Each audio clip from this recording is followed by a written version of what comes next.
Hello everyone, this is Komal Gupta. Welcome to Achievers Classes. I hope you are liking my videos. If you have any doubt related to any of the topic, you can ask me in the comments.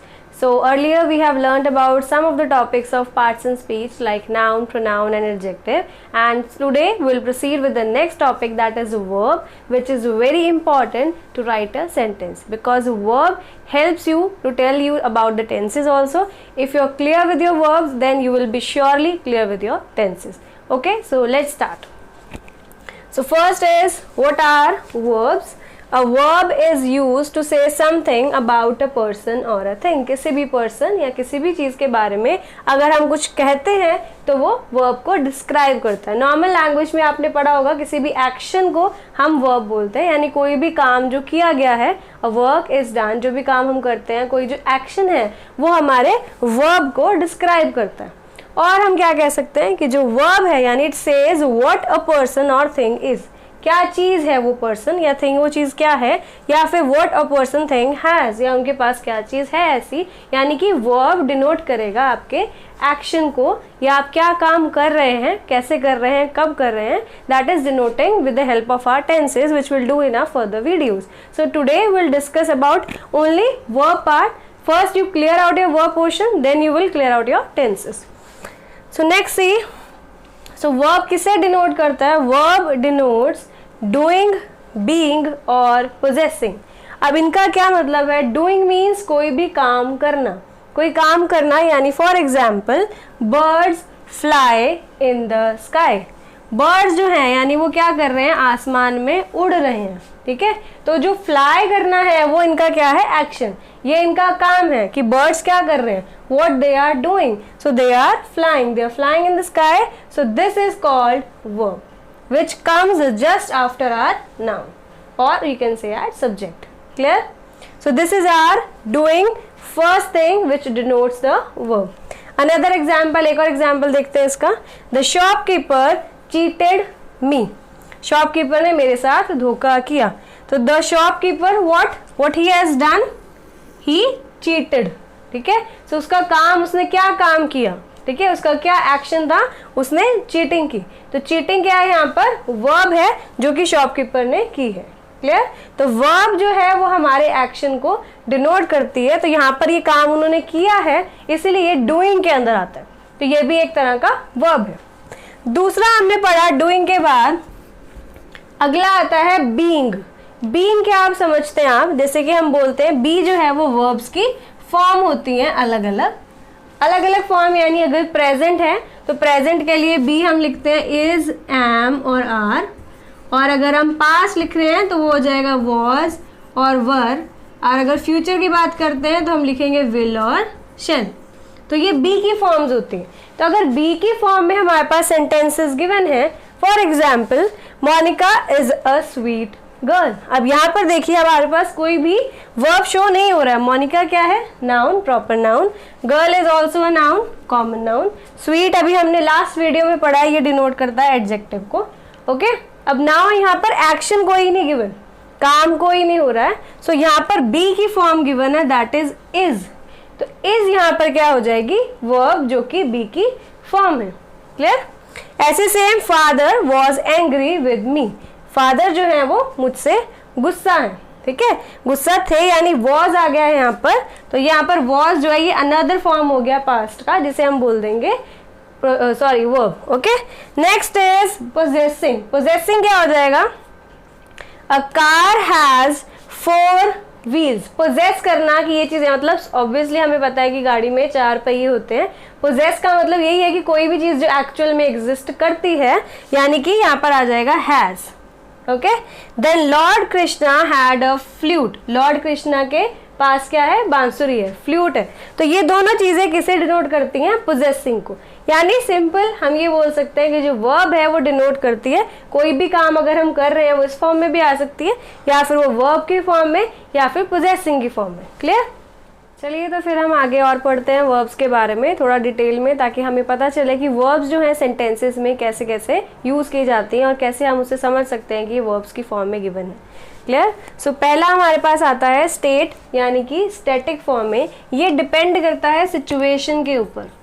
यानी इस तरह की जो verbs हैं वो situation पे depend करती हैं। जैसे फॉर एग्जांपल बी के अंदर प्रेजेंट पास्ट की वर्ब्स आ सकती हैं, इज, एम, आर, वाज, वर, या फिर हैज, हैव आ सकता है।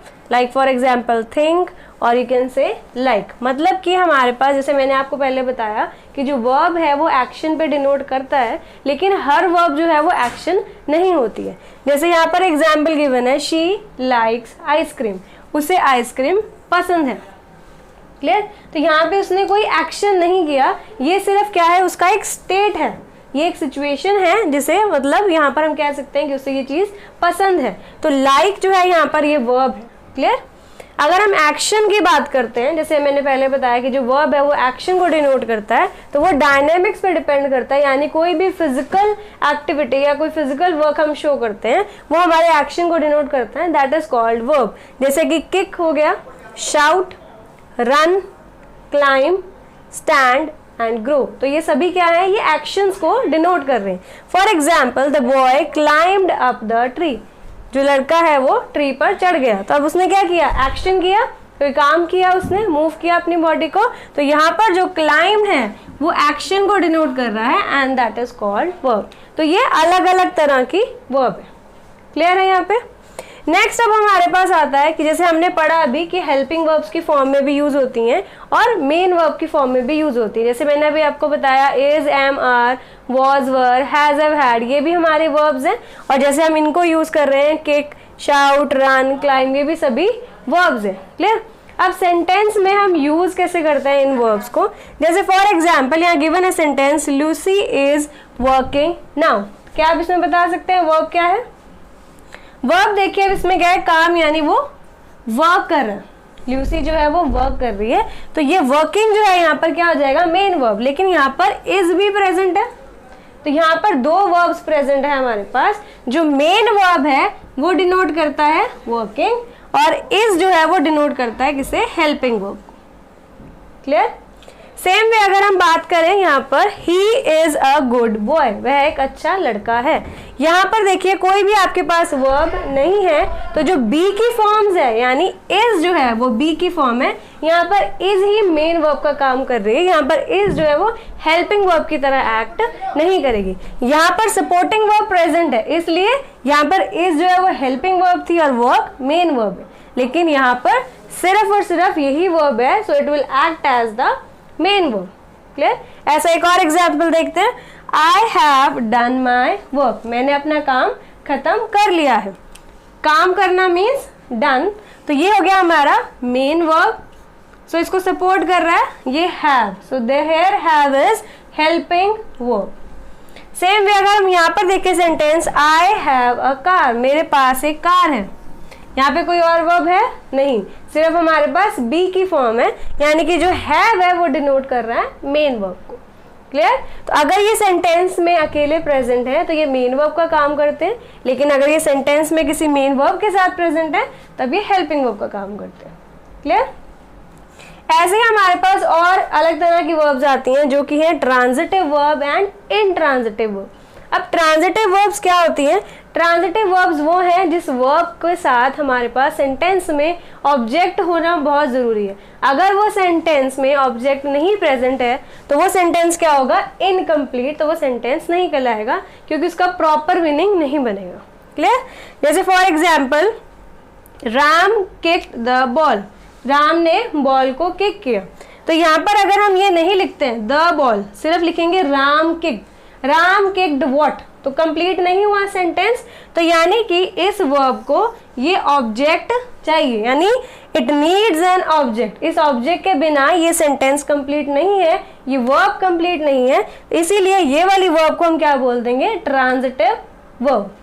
सेम वे ऐसे और एग्जाम्पल है, हिट, गिव, कैरी और मेक। तो you can made up more and more examples which will help you to show up the transitive verb. यानी simply हम बोल सकते हैं कि transitive verb needs an object to complete the sentence. To complete the meaning of the sentence, we need an object for the transitive verb. Clear? Now next one is intransitive verb. अगर हम intransitive verb की बात करते हैं, intransitive verb में हमें object की जरूरत नहीं है, पर ऐसा नहीं है कि सेंटेंस कंप्लीट नहीं माना जाएगा या उसका मीनिंग कंप्लीट नहीं होगा। सेंटेंस कंप्लीट होगा, उसका मीनिंग भी क्लियर होगा। For example, the old man died. अब यहाँ पर आपके पास कोई ऑब्जेक्ट नहीं है, ये सब्जेक्ट है और ये वर्ब गिवन है, डाइड। क्लियर? यहाँ पीछे कोई ऑब्जेक्ट है नहीं, लेकिन फिर भी सेंटेंस कंप्लीट है। The old man died, it is a complete and full fledged meaningful sentence कि ओल्ड मैन जो है वो मर चुका है। So it will be the old man died. So it is a complete sentence without an object which is called as intransitive verb. तो ऐसे ही हमारे पास और रिलेटिव हैं, for example laugh, cry, live and sleep. Clear है ये? तो हम एक बार ओवरऑल देख लेते हैं। हमारे पास एक तो स्टैटिक वर्ब्स होती हैं और एक हमारे पास एक्शन वर्ब्स होती हैं, जिसमें हम कोई एक्शन कर रहे हैं, कोई फिजिकल एक्टिविटी, वो फिजिकल एक्शन के अंडर आएगा। जो सिर्फ हम एक सिचुएशन के अकॉर्डिंग यूज कर रहे हैं, that is called the state verbs. Clear? Then comes कि वर्ब की जो फॉर्म्स है, बी फॉर्म, जिसमें हमारे पास मेन वर्ब और हेल्पिंग वर्ब है। अगर हमारे पास सिर्फ मेन वर्ब की तरह ये काम कब करेंगी, जब कोई भी यहाँ पर दूसरी वर्ब नहीं है, सिर्फ बी की फॉर्म्स ही हैं, तब ये खुद मेन वर्ब रहेंगी। लेकिन अगर मेन वर्ब प्रेजेंट है सेंटेंस में, then this will act as an helping verb. And last we have done transitive and non-transitive. Transitive needs an object, only then it will complete the sentence, and intransitive do not need an object.